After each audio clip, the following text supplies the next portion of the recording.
പെട്രോളിനും ഡീസലിനും സംസ്ഥാനം ഇന്ധന നികുതി കുറയ്ക്കില്ല. കേന്ദ്രം എക്സൈസ് തീരുവ കുറച്ചതിന് ആനുപാതികമായി സംസ്ഥാനത്ത് കുറഞ്ഞിട്ടുണ്ടെന്ന് ധനമന്ത്രി കെ എൻ ബാലഗോപാൽ പറഞ്ഞു.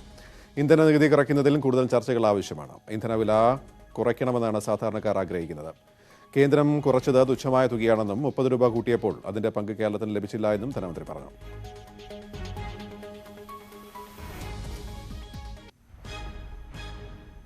ജനങ്ങളുടെ ആവശ്യമാണ് വില കുറയുക എന്നുള്ളത്. അതിനകത്ത് യാതൊരു തർക്കവുമില്ല. ഏകദേശം 30 രൂപയിലധികം കഴിഞ്ഞ ഏതാനും മാസങ്ങളായിട്ട് വർദ്ധിപ്പിക്കുകയാണ് കേന്ദ്രം ചെയ്തത്. സംസ്ഥാനങ്ങൾ കുറയ്ക്കണം എന്ന് പറഞ്ഞാൽ വ്യത്യസ്തമായി കുറയ്ക്കാൻ പറ്റില്ല. കാര്യം നമ്മുടെ എല്ലാ ചെലവുകളും ഈ പെട്രോൾ വില, ഡീസൽ വില തുടങ്ങിയ കാര്യങ്ങൾ അധിഷ്ഠിതമായിട്ടാണ്.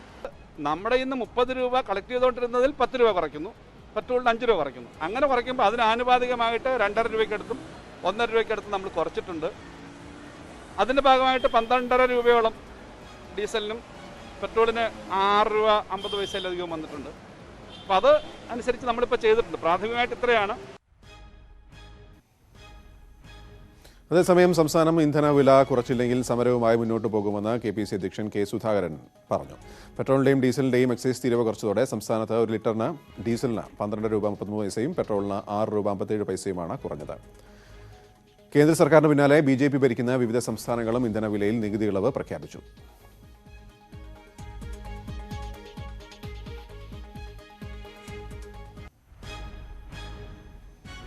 കേന്ദ്ര സർക്കാർ കുറച്ചിട്ടും സംസ്ഥാന സർക്കാർ കുറക്കുന്നില്ല എങ്കിൽ പ്രക്ഷോഭത്തിൻ്റെ വാൾമുന സംസ്ഥാന സർക്കാരിനെതിരെ തിരിച്ചുവിടും. അത്രയേ ഉള്ളൂ. സമരം നിൽക്കില്ല. സമരത്തിൻ്റെ ലക്ഷ്യം നമ്മൾ മാറ്റും. അതുകൊണ്ട് പിണറായി സർക്കാരോട് ഞങ്ങൾക്ക് ആവശ്യപ്പെടാനുള്ളത്, ഉമ്മൻചാണ്ടിയുടെ ഗവൺമെൻറ് മുൻപ് കാണിച്ച മാതൃക കേരളത്തിൽ ഇടതുപക്ഷ ഗവൺമെൻറ് കാണിക്കണം.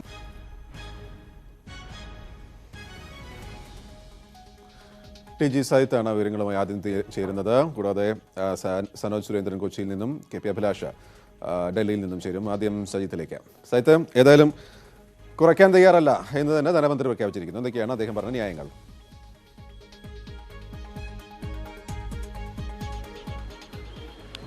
ധനമന്ത്രി വ്യക്തമാക്കുന്നത്, കേന്ദ്ര സർക്കാർ പ്രഖ്യാപിച്ചതിന്റെ ആനുപാതികമായ കുറവ് സംസ്ഥാനത്ത് വന്നു കഴിഞ്ഞു. അതായത് കേന്ദ്രം 10 രൂപ ഡീസലിന് കുറച്ചപ്പോൾ സംസ്ഥാനത്ത് അത് 12.5 രൂപയായി അത് അനുഭവപ്പെടുന്നു.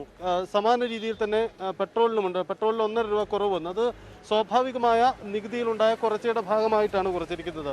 അതേസമയം വാറ്റ് നികുതി സംസ്ഥാനത്ത് പ്രത്യേകമായി കുറയ്ക്കാൻ കഴിയില്ലെന്നാണ് സംസ്ഥാന ധനമന്ത്രി KN ബാലഗോപാൽ വ്യക്തമാക്കുന്നത്. അതിന് കാരണമായി അദ്ദേഹം വിശദീകരിക്കുന്നത്, കഴിഞ്ഞ നാളുകളിൽ 30 രൂപയുടെ വർധനവ് കേന്ദ്രം പെട്രോളിൽ ഇന്ധനത്തിൽ വരുത്തിയിട്ടുണ്ട്. ഈ 30 രൂപയുടെ 1 രൂപ പോലും സംസ്ഥാന വിഹിതമായി കിട്ടിയിരുന്നതല്ല. അതായത് വർധനവ് വരുത്തി 30 രൂപയിൽ നേരിയ കുറവ് വരുത്തുമ്പോൾ സ്വാഭാവികമായും സംസ്ഥാനവും അതിൻ്റെ കുറവ് വരുത്തണമെന്ന് പറയുന്നതിൻ്റെ ലോജിക്കാണ് സംസ്ഥാന ധനമന്ത്രി ചോദ്യം ചെയ്യുന്നത്. അതായത് സംസ്ഥാനത്തിൻ്റെ എല്ലാ തരത്തിലുള്ള വരുമാന മാർഗങ്ങളും ഇല്ലാതാവുന്ന ഒരു സാഹചര്യമാണ് ഉണ്ടാക്കുന്നത്.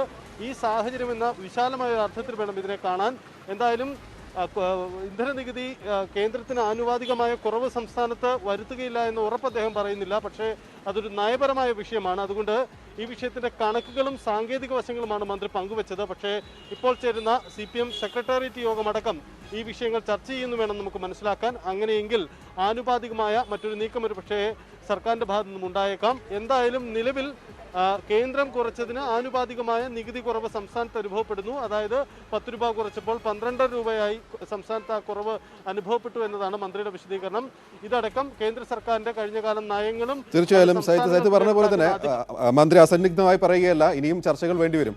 ഇപ്പോൾ കേന്ദ്രം കൂട്ടിയതോടൊപ്പം സംസ്ഥാനത്ത് ലഭിച്ചിരുന്ന കൂടൽ തൽക്കാലം ഒഴിവാക്കാൻ കഴിയില്ല എന്ന് അദ്ദേഹം പറയുന്നു. പക്ഷേ നമ്മൾ പറയുന്ന പോലെ തന്നെ ഇന്നിപ്പോൾ പ്രഖ്യാപിച്ചത് BJP ഭരിക്കുന്ന സംസ്ഥാനങ്ങളാണ്. BJP ഇതര സംസ്ഥാനങ്ങൾ പെട്രോളിൻ്റെ നികുതി സംസ്ഥാനങ്ങളുടെ വാറ്റ് കുറയ്ക്കാൻ തയ്യാറായി മുന്നോട്ട് വരികയാണെങ്കിൽ, തമിഴ്നാട് നേരത്തെ ചെയ്തിട്ടുണ്ട്, അങ്ങനെ ആരെങ്കിലും വരികയാണെങ്കിൽ ഈ സാങ്കേതിക കണക്ക് പറഞ്ഞിട്ട് അധികം പിടിച്ചെടുക്കാൻ പറ്റുമോ? കാരണം സാധാരണക്കാർ എന്താ ആഗ്രഹിക്കുന്നത് സർക്കാരിനും അറിയാലോ.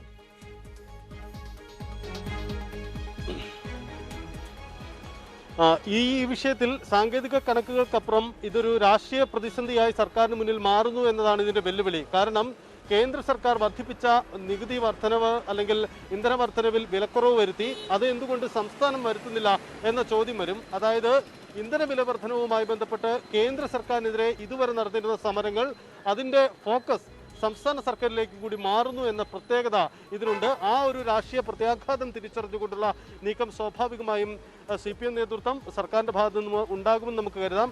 ഈ വിഷയത്തിന് അത്തരത്തിലുള്ള ഒരു രാഷ്ട്രീയ മുഖവുമുണ്ട്. അതുകൊണ്ടാണ് നയപരമായ തീരുമാനം ഇക്കാര്യത്തിൽ വേണമെന്ന് മന്ത്രി വാദിക്കുന്നത്. മന്ത്രി സാങ്കേതികമായി പറയുന്നത് ഇതിൽ കേന്ദ്രം കുറച്ചതിന് ആനുപാതികമായ കുറവ് ഇവിടെ ഉണ്ടായി. പക്ഷേ കൂടുതൽ കുറവ് വരുത്തുമ്പോൾ സംസ്ഥാനത്തിൻ്റെ നിലവിലുള്ള വരുമാനത്തിൽ നിന്നാണ് നഷ്ടമുണ്ടാവുന്നത്. അത് സംസ്ഥാനങ്ങൾക്ക് താങ്ങാൻ കഴിയുന്നതല്ല. ഇത് കേരളത്തിൻ്റെ മാത്രം വിഷയമല്ല, മറ്റ് സംസ്ഥാനങ്ങൾക്കും ബാധകമാണ്. മറ്റ് BJP അനുകൂല സംസ്ഥാനങ്ങൾ, BJP ഭരിക്കുന്ന സംസ്ഥാനങ്ങൾ വില കുറച്ചത് അതിലൊരു രാഷ്ട്രീയ നീക്കമുണ്ട് എന്നതാണ് മന്ത്രി സംശയിക്കുന്നത്. അതാണ് അദ്ദേഹം ചൂണ്ടിക്കാണിക്കുന്നതും. അല്പസമയം മുമ്പ് സുധാകരൻ സ്വാഭാവികമായും സാധാരണക്കാർ ഉയർത്തുന്ന ഒരു ചോദ്യം, അല്ലെങ്കിൽ അവരുടെ മനസ്സിലുണ്ടാവുന്നത്, പെട്രോളിന്റെ വില അടിക്കടി കൂട്ടിക്കൊണ്ടിരിക്കുന്നപ്പോൾ കേന്ദ്രം പറഞ്ഞ ന്യായവും ഇത് തന്നെയായിരുന്നു. ഈ അധിക വരുമാനം വികസനത്തിനാണ് ഉപയോഗിക്കുന്നത്, അധിക വരുമാനം ഇല്ലെങ്കിൽ നിലനിൽക്കാൻ പറ്റില്ല എന്നൊക്കെ. ഇപ്പോൾ മോദി സർക്കാരും BJP വക്താക്കളും പറഞ്ഞിരുന്നു അതേ ന്യായം തന്നെ, അതിന്റെ മറ്റൊരു രൂപമല്ലേ ഇപ്പോൾ ധനമന്ത്രി പറയുന്നത്. അങ്ങനെയല്ലേ ഇത് മാറിയെന്ന് കാണുന്നവർക്ക് കാണാൻ കഴിയൂ?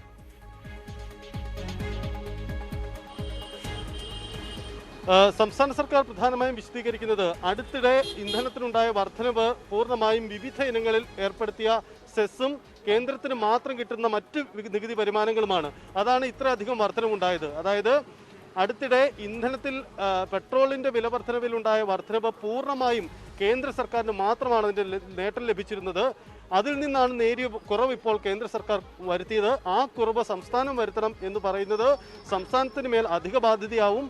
അതായത് നേരത്തെ ലഭിക്കാത്ത വരുമാനം കുറച്ചു കൊടുക്കണം എന്ന വാദമാണ് ഇപ്പോൾ ഉയരുന്നത്. അതിൻ്റെ സാങ്കത്യമാണ് കേരളം ചോദ്യം ചെയ്യുന്നത്. പക്ഷേ ഇതൊരു രാഷ്ട്രീയ പ്രതിസന്ധിയുള്ള വിഷയം കൂടിയാണ്.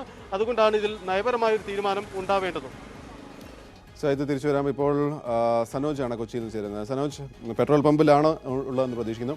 ആൾക്കാരുടെ പ്രതികരണം എങ്ങനെയുണ്ട്?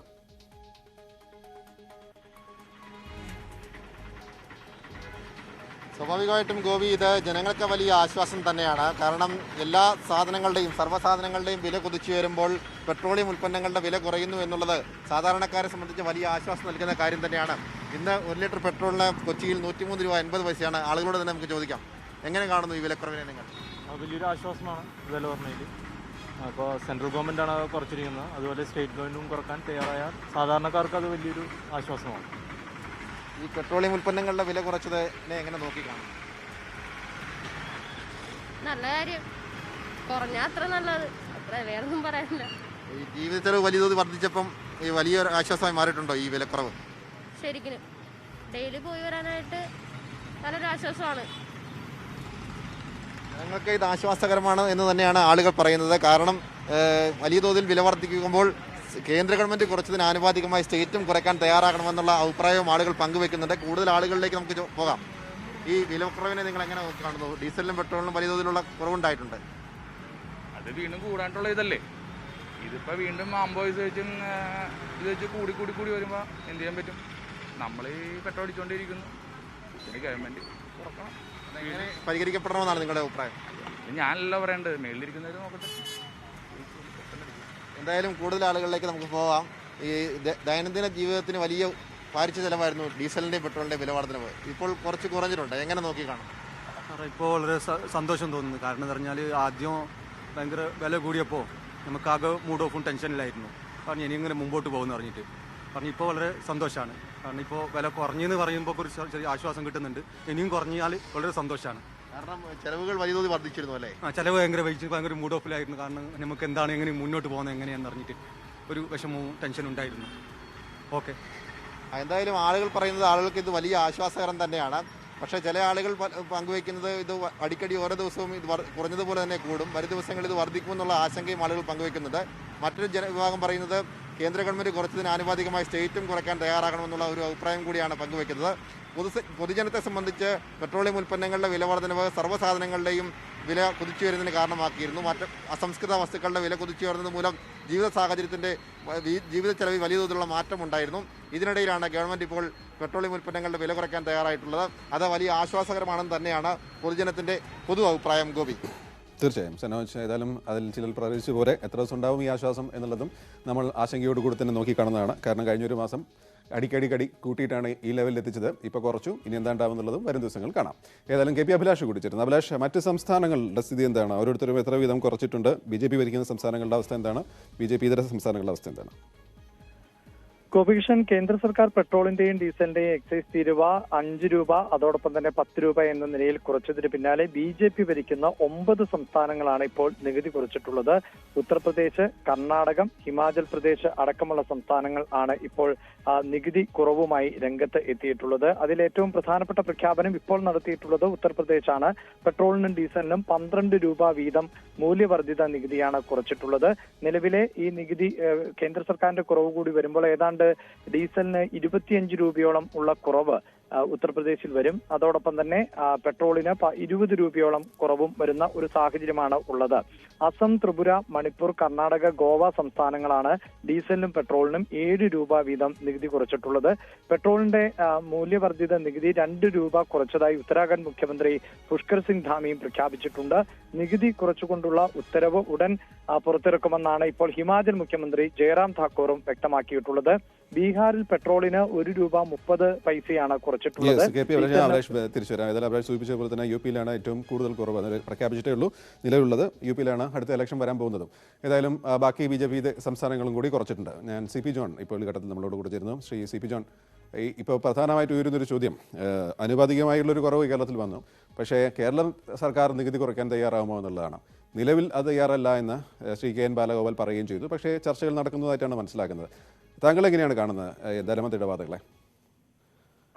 തീർച്ചയായിട്ടും കേരളത്തിൽ ആകെ നികുതിയുടെ റവന്യൂ വരുമാനത്തിൽ വലിയ ഇടിവുണ്ട്. പക്ഷെ അത് ജനങ്ങളിൽ നിന്ന് അവർ മറച്ചു വെക്കുകയാണ് ബാലഗോപാലും ഇടതു മുന്നണിയും. തീർച്ചയായിട്ടും 1,06,000-ൽ നിന്ന് 3 കൊല്ലം കൊണ്ട് ഇപ്പൊ 93,000 കേരളത്തിന്റെ റവന്യൂ വരുമാനം കുറഞ്ഞു. അത് കുറഞ്ഞത് തീർച്ചയായിട്ടും നമുക്ക് വലിയൊരു വിഷയം തന്നെയാണ്. പക്ഷേ ഇത്രയും വലിയ ഒരു ഭീമമായിട്ടുള്ള ഒരു ഇൻഡയറക്ട് ടാക്സിൽ നിന്ന് കിട്ടുന്ന ഒരു നികുതി വരുമാനത്തിൽ ഒന്നും വിട്ടുകൊടുക്കില്ല എന്ന് പറയുന്ന കേരള ഗവൺമെന്റിന്റെ നയത്തോട് CNBയും UDFും യോജിക്കുന്നില്ല. 2 ഓപ്ഷൻ അവരുടെ മുന്നിലുണ്ട്. ഒന്ന്, ഉമ്മൻചാണ്ടി ഗവൺമെന്റ് UDF ഗവൺമെന്റ് ചെയ്തൊരു കാര്യം, അതായത് അധിക നികുതി വരുന്ന സമയത്ത് അത് വിട്ടുകൊടുക്കുക. അന്നത്തെ കണക്കിൽ തന്നെ ഏതാണ്ട് 700 കോടിയോളം രൂപയുടെ കുറവ് ഉമ്മൻചാണ്ടിയുടെ നേതൃത്വത്തിലുള്ള UDF ഗവൺമെന്റ് വരുത്തി എന്നുള്ള കാര്യം നമുക്ക് എല്ലാവർക്കും അറിയാം. മറ്റൊരു പ്രപ്പോസലും കൂടെ ഞങ്ങൾ മുന്നോട്ട് വെച്ചിട്ടുണ്ട്. അത് നമ്മുടെ ഐക്യ ജനാധിപത്യ മുന്നണിയുടെ പ്രകടന പത്രിക, ആ പ്രകടന പത്രിക മുന്നോട്ട് വെച്ചിട്ടുള്ള പ്രപ്പോസൽ ഇടതു മുന്നണിക്ക് എടുക്കാവുന്നതാണ്. എന്താണ് ആ പ്രപ്പോസൽ എന്ന് ചോദിച്ചാൽ വളരെ ലളിതമാണ്. അതായത് എല്ലാവർക്കും ഒരുമിച്ച് കുറച്ച് കൊടുക്കുന്നതിന് പകരം, ഇപ്പൊ നേരത്തെ 1.25 കോടിയുടെ കാറുള്ള സിനിമാ നടന് ഒരു കാരണവശാലും നമ്മൾ കുറച്ച് കൊടുക്കേണ്ട കാര്യമില്ല. അതിന് പകരം ഓട്ടോറിക്ഷകൾക്ക്, അതുപോലെ തന്നെ ടൂറിസം ടാക്സികൾക്ക്, ടൂറിസം രംഗത്തുള്ള ടാക്സികൾക്ക്, ബസ്സുകൾക്ക്, ബോട്ടുകൾക്ക്, ഈ 4 പേർക്കും സബ്സിഡി കൊടുക്കാമെങ്കിൽ, പ്രത്യേകിച്ചും ബസ്സിന് കൊടുക്കുന്ന സന്ദർഭത്തിൽ ബസ്സിന്റെ ചാർജ് കുറയുമ്പോൾ 2 വീലറിന്റെ ഉപയോഗവും അത്രയും കണ്ട് കുറയ്ക്കാനായിട്ട് സാധിക്കും. അപ്പൊ അതുകൊണ്ട് പബ്ലിക് ട്രാൻസ്പോർട്ടും അതുപോലെ തന്നെ ടൂറിസം സെക്ടറിൽ ഓടുന്ന ഓട്ടോറിക്ഷയും, ടൂറിസം സെക്ടറിൽ എന്ന് പറഞ്ഞ എല്ലാ ഓട്ടോറിക്ഷയും അതുപോലെ തന്നെ ടാക്സികൾക്ക് കുറച്ചു കൊടുത്താൽ വലിയൊരു വ്യത്യാസം ജനങ്ങളുടെ ജീവിതത്തിൽ റിഫ്ലക്ട് ചെയ്യും. അതിന്റെ ഭാഗമായിട്ട് ചാർജ് കുറയ്ക്കാൻ കഴിയും. KSRTCയുടെ നഷ്ടം പൂർണ്ണമായിട്ട് കുറയ്ക്കാൻ പറ്റും. അവർക്കപ്പോ അതൊന്ന് നമുക്ക് എന്താ പറയുക, പെൻഷനൊക്കെ കൊടുക്കാൻ പറ്റും. നമ്മുടെ ബസ് ചാർജും ഗണ്യമായ തരത്തിൽ കുറയ്ക്കാൻ ബസ് ഉടമസ്ഥന്മാരും അതുപോലെ KSRTCക്കും കഴിയും. ഗണ്യമായിട്ട് ഡീസൽ വില ഒരു 50 രൂപയിലേക്കോ 55 രൂപയിലേക്കോ കുറച്ചാൽ അധികം ബസ്സൊന്നും നമുക്കിപ്പോൾ ഇല്ല. ഈ തരത്തിലുള്ള ഒരു ഡിഫറൻഷ്യൽ പ്രൈസിംഗ് ആണ് ഏറ്റവും ശാസ്ത്രീയമായിട്ടുള്ളത് എന്നാണ് എന്റെ അഭിപ്രായം. കേരള സർക്കാരിൻ്റെ നേരത്തെ ധനമന്ത്രി പറഞ്ഞതിൽ അദ്ദേഹത്തിൻ്റെ പ്രധാന പോയിന്റ്, ഈ വില വർധനയുടെ 30 രൂപയുടെ അധിക ആനുകൂല്യവും മുഴുവൻ കേന്ദ്രമാണ് കിട്ടിയത്. അതിൽ തുച്ഛമായൊരു തുക മാത്രമാണ് കുറച്ചത്. ആ ആനുകൂല്യമൊന്നും സംസ്ഥാനത്തിന് കിട്ടിയിട്ടില്ല എന്നാണ് അദ്ദേഹം ഉയർത്തിയ ഒരു വാദം. അതിനെങ്ങനെ കാണുന്നു? അതിലൊരു കാര്യമുണ്ട്. അതായത് അവർ എക്സൈസ് ഡ്യൂട്ടി കൂട്ടുകയാണ്. എക്സൈസ് ഡ്യൂട്ടി കിട്ടുമ്പോൾ ഇപ്പോഴത്തെ പുതിയ എക്സൈസ് ഡ്യൂട്ടിയുടെ സർചാർജ് നിയമങ്ങളുടെയൊക്കെ ഭാഗമായിട്ട് അത് നമ്മുടെ ആകെ പൂൾ ചെയ്യപ്പെടുന്ന നികുതിയിലേക്ക് പോലും, അതായത് ഫിനാൻസ് കമ്മീഷന്റെ നികുതി വിഭജനത്തിന്റെ പൂളിലേക്ക്, ഡിവിസീവ് പൂളിലേക്ക്, വിഭജിക്കുന്ന പൂളിലേക്ക് പോലും പോകുന്നില്ല എന്നതൊരു യാഥാർത്ഥ്യമാണ്. ഇതിപ്പോ തെരഞ്ഞെടുപ്പിൽ ഉണ്ടായിട്ടുള്ള തിരിച്ചടി കണ്ടതുകൊണ്ടും സമരങ്ങൾ ശക്തമായി നടക്കുന്നതുകൊണ്ടും BJP ഗവൺമെന്റ് ഒന്ന് ഭയന്നു. BJPയുടെ കൃത്യമായൊരു പൊളിറ്റിക്കൽ കൗണ്ട് ഡൗൺ ആരംഭിച്ചു. പക്ഷേ അവർക്കിപ്പോ ഒരു കാര്യം മനസ്സിലായി, വെറുതും വിഭജിതമായിട്ടുള്ള ഇത്തരത്തിലുള്ള സാമൂഹ്യ വിഭജനത്തിന്റെയും വർഗീയതയുടെയും മുദ്രാവാക്യങ്ങൾ കൊണ്ട് മാത്രം ഇന്ത്യയിലെ ജനങ്ങൾ എക്കാലത്തും വിഡ്ഢികളാക്കപ്പെടുകയില്ല എന്ന ബോധ്യത്തിന്റെ അടിസ്ഥാനത്തിലായിരിക്കും. UP സർക്കാർ 12 രൂപയാണ് സാർ കുറയ്ക്കാൻ പോകുന്നത് എന്നാണ് പ്രഖ്യാപനം. തീർച്ചയായിട്ടും അവർക്കത് ഒരു ബോധം ഉദിച്ചിട്ടുണ്ട്. ഞാൻ അതിനെ സ്വാഗതം ചെയ്യാണ്. ഇപ്പൊ നമ്മൾ അതിനെ കളിയാക്കിയിട്ട് കാര്യമൊന്നുമില്ല. തീർച്ചയായിട്ടും അവരത് കൂടുന്നുണ്ട്. ഈ തെരഞ്ഞെടുപ്പ് കഴിഞ്ഞാലും അത് കൂട്ടില്ല എന്ന് പറയാനും കൂടെ അവർ മുന്നോട്ട് വരുമെങ്കിൽ കുറച്ചുകൂടെ നന്നായിരുന്നു. അതെല്ലാം തെരഞ്ഞെടുപ്പ് കഴിഞ്ഞ് വോട്ട് പെട്ടിയിൽ വീണ് കഴിഞ്ഞാൽ വീണ്ടും കൂട്ടാമല്ലോ ഗവൺമെന്റിന്. അതുണ്ടാവില്ല. ഒരു നയം, ഞങ്ങളുടെ പെട്രോളിയം നയം എന്താണെന്ന് പറയണം. അല്ലാതെ ഒരു ജിമിക്സ് ആയിട്ട് മാത്രം കുറയ്ക്കരുതെന്ന് കൂടി ഞാൻ കൂട്ടിച്ചേർക്കുക. നന്ദി CP ജോൺ ഇപ്പോൾ പ്രതികരിച്ചതിന്. സന്ദീപ് വാര്യർ ഈ ഘട്ടം ചേരുന്നു. സന്ദീപ്, ഏതായാലും ജനങ്ങൾ ഈ ഒരു ദിവസം ഒരു ആശ്വാസം എന്ന് തന്നെയാണ് ഞങ്ങൾ ജനങ്ങൾക്കിടയിൽ നിന്നും അവരുടെ പ്രതികരണങ്ങൾ കേൾക്കുമ്പോൾ തോന്നുന്നത്. അതിൽ ചിലരെങ്കിലും പറയുന്നുണ്ട് ഇനിയും കഴിഞ്ഞ മാസത്തെ പോലെ കൂട്ടാതിരുന്നാൽ മതിയായിരുന്നു എന്ന്. എങ്ങനെ കാണുന്നു ഈ കേന്ദ്ര സർക്കാർ തീരുമാനത്തെ, മാത്രമല്ല കുറയ്ക്കില്ല എന്ന് പറയുന്ന സംസ്ഥാന സർക്കാർ തീരുമാനത്തെ? നോക്കൊന്ന്, കേന്ദ്ര സംസ്ഥാന സർക്കാരുകളുടെ ഏറ്റവും പ്രധാനപ്പെട്ട ഒരു നികുതി വരുമാനം എന്ന് പറയുന്നത്, ഒരു ഡയറക്ട് ടാക്സേഷൻ എന്ന് പറയുന്നത് തീർച്ചയായും അത് പെട്രോളിയം നികുതി തന്നെയാണ് എന്ന് എല്ലാവർക്കും അറിയാം. ഒപ്പം നമ്മുടെ രാജ്യത്തെ വികസന പ്രവർത്തനങ്ങൾക്ക് ഏറ്റവും അധികം ആശ്രയിക്കുന്ന സെസ്, നമ്മുടെ ഇവിടെ തിരിച്ചടവടക്കമുള്ള കാര്യങ്ങൾക്ക് പെട്രോളിൽ നിന്നുള്ള വരുമാനത്തെ ആശ്രയിക്കുന്നു എന്നുള്ള ഒരു വസ്തുതയാണ്. അതുകൊണ്ട് തന്നെ ഈ രണ്ട് സർക്കാരുകളുടെയും, കേന്ദ്ര സർക്കാരിന്റെയും രാജ്യത്തെ സംസ്ഥാന സർക്കാരുകളുടെയും ഒരു മുഖ്യ വരുമാന മാർഗമാണ് ഈ പെട്രോളിയം, ഡീസൽ, അതിൽ നിന്നുള്ള നികുതി വരുമാനം എന്ന് പറയുന്നത്. സ്വാഭാവികമായിട്ടും ഇത് ജനങ്ങൾക്ക് വലിയ തോതിലുള്ള ബാധ്യതയുണ്ട്. അതല്ലെങ്കിൽ ജനങ്ങളുടെ ജീവിത നിലവാരത്തെ അല്ലെങ്കിൽ ജനങ്ങളുടെ അവരുടെ കുടുംബ ബജറ്റിനെ എല്ലാം ബാധിക്കുന്നുണ്ട് എന്നുള്ളതൊരു വസ്തുതയാണ്. വല്ലാതെ വില കയറുന്ന സമയത്ത് ജനങ്ങളെ ബാധിക്കുന്നു എന്നുള്ളൊരു വസ്തുതയാണ്. അത് അംഗീകരിച്ചുകൊണ്ട് തന്നെയാണ് പറയുന്നത്. പക്ഷെ നമുക്കറിയാം നമ്മുടെ രാജ്യം പെട്രോൾ, ഡീസൽ എന്നെല്ലാം അല്ലെങ്കിൽ ഓയിൽ ഉൽപാദന രാജ്യമല്ല. നമ്മൾ വലിയ തോതിൽ ഇത് ഇറക്കുമതി ചെയ്യുകയാണ്. നമ്മുടെ ഉപയോഗത്തിന് വേണ്ട വളരെ കുറച്ച് മാത്രമാണ് നമ്മൾ ഉൽപ്പാദിപ്പിക്കുന്നത്. അപ്പൊ സ്വാഭാവികമായിട്ട് അതിന്റെ വലിയൊരു സമ്മർദ്ദവും നമ്മുടെ സർക്കാരുകൾക്ക് മേലുണ്ട്. അപ്പോൾ വലിയ തോതിലുള്ള സബ്സിഡി കൊടുത്തുകൊണ്ട് ഇത് തുടർന്ന് പോകാൻ സാധ്യമല്ല എന്ന തിരിച്ചറിവിൽ നിന്നാണ് ആരെങ്കിലുമൊക്കെ ഇതിലൊരു നടപടി സ്വീകരിക്കണം എന്നൊരവസ്ഥ ഉണ്ടായിരുന്നു. ഏത് സർക്കാരിനാണ് അത് സാധിക്കുക? പ്രത്യേകിച്ച് ഒരു പൊളിറ്റിക്കൽ കമ്പൽഷൻ ഉണ്ടായിരുന്നു. കാരണം പോപ്പുലിസ്റ്റ് ആയിട്ടുള്ള നടപടികൾ കൈക്കൊള്ളുന്ന സർക്കാരുകൾക്ക് സ്വാഭാവികമായും സബ്സിഡി കൊടുക്കേണ്ടി വരും. അപ്പൊ അത്തരം നടപടിയിൽ നിന്ന് നരേന്ദ്രമോദി സർക്കാർ പിന്മാറി എന്നുള്ളതൊരു വസ്തുതയാണ്. കാരണം ആ പണം കൂടി രാജ്യത്തെ വികസന പ്രവർത്തനങ്ങൾക്ക്, ഇവിടുത്തെ നമുക്കറിയാം എത്രയോ സാധാരണക്കാർക്ക് നമ്മുടെ PM കിസാൻ സമ്മാൻ യോജന പോലെ അതല്ലെങ്കിൽ നിരവധി പദ്ധതികളിലൂടെ ജനങ്ങളിലേക്ക് പണം എത്തിക്കുന്ന നിരവധി പദ്ധതികൾ ഒരു വശം നടപ്പാക്കുകയും കേന്ദ്ര സർക്കാർ ചെയ്തിട്ടുണ്ട്. ഇവിടെ ജനങ്ങൾക്ക് മേൽ വരുന്ന ഈ അമിത ഭാരം ഒഴിവാക്കാൻ വേണ്ടി ഇത് GSTയിൽ ഉൾപ്പെടുത്തണം എന്ന ഒരു നിർദ്ദേശം കേന്ദ്ര സർക്കാർ മുന്നോട്ട് വെച്ചത്. പക്ഷേ BJP ഉൾപ്പെടെയുള്ള അതല്ലെങ്കിൽ CPM ഭരിക്കുന്ന, കോൺഗ്രസ് ഭരിക്കുന്ന ഒരു സംസ്ഥാനങ്ങളുടെ ധനകാര്യമന്ത്രിമാർക്കും ഇതിനോട് തത്വത്തിൽ യോജിപ്പുണ്ടായിരുന്നില്ല എന്നുള്ളതാണ് വസ്തുത. കാരണം സംസ്ഥാനങ്ങളുടെയും പ്രധാന നികുതി വരുമാനമാണ്. ഇവിടെ സംസ്ഥാനത്തെ നികുതി വരുമാനം കുറഞ്ഞു കഴിഞ്ഞാൽ സ്വാഭാവികമായിട്ടും സംസ്ഥാനത്തെ വികസന പ്രവർത്തനങ്ങളെ അത് ബാധിക്കും. അതുപോലെ തന്നെയാണ് കേന്ദ്ര സർക്കാരിന്റെ വിഷയങ്ങളും. കേന്ദ്രത്തിലെയും നികുതി വരുമാനം കുറഞ്ഞാൽ അതൊക്കെ നമ്മുടെ രാജ്യത്തെ വികസന പ്രവർത്തനങ്ങളെ ബാധിക്കും. ഏതെങ്കിലും ഒരു സ്ഥലത്ത് നിന്ന് ഇപ്പോ സബ്സിഡി കൊടുത്തുകൊണ്ട് പെട്രോളിന്റെയും ഡീസലിന്റെയും വില കുറച്ചു കഴിഞ്ഞാൽ സ്വാഭാവികമായിട്ടും ആ പണം നമ്മൾ എവിടെ നിന്ന് എടുക്കണം? നമ്മുടെ രാജ്യത്ത് ർക്ക് കൊടുക്കുന്ന ഒരു പക്ഷേ വീട് നിർമ്മാണത്തിന്, അതല്ലെങ്കിൽ ജൽജീവൻ മിഷന്റെ ഭാഗമായി കുടിവെള്ളം കൊടുക്കുന്ന പദ്ധതിയിൽ നിന്ന്, അതല്ലെങ്കിൽ മറ്റ് PM കിസാൻ സമ്മാൻ യോജനയ്ക്ക് ചെലവാക്കുന്ന പണത്തിൽ നിന്ന് നമ്മൾ ആ പണം കണ്ടെത്തേണ്ടി വരും. അപ്പോൾ ഒരു തരത്തിൽ അല്ലെങ്കിൽ മറ്റൊരു തരത്തിൽ നമ്മുടെ രാജ്യത്തെ സാധാരണക്കാരെ തന്നെയാണ് വീണ്ടും അത് ബാധിക്കുക എന്നുള്ളതാണ് സത്യം. പക്ഷേ ദിവസേന ബാധിക്കുന്ന ഒരു സംഗതി എന്നുള്ള നിലയ്ക്ക് ജനങ്ങൾക്ക് പെട്ടെന്ന് അവരെ കൺമുന്നിൽ കാണുന്ന ഒരു സംഗതി എന്നുള്ള നിലയ്ക്ക് പെട്രോൾ, ഡീസൽ വില വർധനവ് തീർച്ചയായും ആളുകൾക്ക് ബുദ്ധിമുട്ടുണ്ടാക്കും. അപ്പൊ കേന്ദ്ര സർക്കാർ ഇപ്പോൾ ഈ വലിയ തോതിലുള്ള വർധന ലോക രംഗത്ത് നമുക്കറിയാം ക്രൂഡ് ഓയിലിന്റെ വില ഒരു 2008 ലെവലിലേക്ക് തിരിച്ചു പോയിക്കൊണ്ടിരിക്കുകയാണ്. അതിന് പല കാരണങ്ങളുണ്ട്. കോവിഡ് അനന്തര കാലത്ത് വന്നിട്ടുള്ള വർദ്ധിച്ച ഉപയോഗം ഈ അന്താരാഷ്ട്ര മാർക്കറ്റിൽ വലിയ തോതിൽ സമ്മർദ്ദം ഉണ്ടാക്കിയിട്ടുണ്ട്. അതിന്റെ ഭാഗമായി ക്രൂഡിന്റെ വില കൂടിക്കൊണ്ടിരിക്കുകയാണ്. പക്ഷെ ഇതൊരു ഒരു നിരന്തരമായ പ്രക്രിയയാകുമെന്ന് ഞാൻ വിശ്വസിക്കുന്നില്ല. ഇത് ഒരു സൈക്കിളിലാണ്. ഒരു കുറച്ച് കൂടും, കുറച്ച് കഴിഞ്ഞാൽ താഴേക്ക് വരാനും സാധ്യതയുണ്ട്. അതുകൊണ്ട് തന്നെ പക്ഷെ ഇതൊരു വളരെ ദീർഘകാലമായിട്ട് വിലക്കയറ്റം നിലനിൽക്കുന്നത് കൊണ്ട് രാജ്യത്തെ ജനങ്ങൾക്ക് ഒരു ബുദ്ധിമുട്ടുണ്ടാകാൻ നോക്കാൻ വേണ്ടിയാണ് കേന്ദ്ര സർക്കാർ ദീപാവലി സമ്മാനമായിട്ട് ഇതിലെ കുറച്ച് ടാക്സ് കുറച്ചത്. ഒരു 5 രൂപ പെട്രോളിനും അതുപോലെ തന്നെ 10 രൂപ കുറച്ചിട്ടുള്ളത്. ഏതായാലും VT ബൽറാം കൂടി ചേരുന്നു വളരെ പെട്ടെന്ന് സമയപരിമിതി. ശ്രീ VT ബൽറാം, എങ്ങനെ കാണുന്നു കേന്ദ്രത്തിന്റെ നികുതി കുറവിനെ? നിലവിൽ കുറയ്ക്കില്ല, സംസ്ഥാനം കുറയ്ക്കില്ല എന്ന് പറഞ്ഞതിനെ? കേന്ദ്ര സംസ്ഥാന സർക്കാരുകൾ ജനദ്രോഹമാണ് നടത്തിക്കൊണ്ട് വന്നിരുന്നത് ഇതുവരെ. ഇപ്പോഴും ആ ജനദ്രോഹത്തിൽ അവർ കാര്യമായിട്ടുള്ള അയവ് വരുത്തുന്നില്ല എന്നുള്ളതാണ് യാഥാർത്ഥ്യം. ഇവിടെ ശ്രീ സന്ദീപ് പറഞ്ഞത് സന്ദീപ് ആണെന്ന് തോന്നുന്നു, അദ്ദേഹത്തിന്റെ ശബ്ദം കേട്ടിട്ട് എനിക്ക് അങ്ങനെയാണ് മനസ്സിലായത്. BJP-യുടെ വക്താവ് അദ്ദേഹം പറയുന്നത് ഞാൻ ഇങ്ങനെ അവസാന ഭാഗങ്ങൾ കേൾക്കുകയായിരുന്നു. അദ്ദേഹം പറഞ്ഞത് നികുതി വരുമാനം കുറയുകയാണ് ഈ വലിയ ത്യാഗത്തിലൂടെ. അദ്ദേഹത്തിന്റെ നേതാവ് നടത്തിയ ഈ ദീപാവലി പ്രമാണ പ്രഖ്യാപനത്തിലൂടെ നികുതി വരുമാനം കുറയുകയാണ് എന്നതാണ്.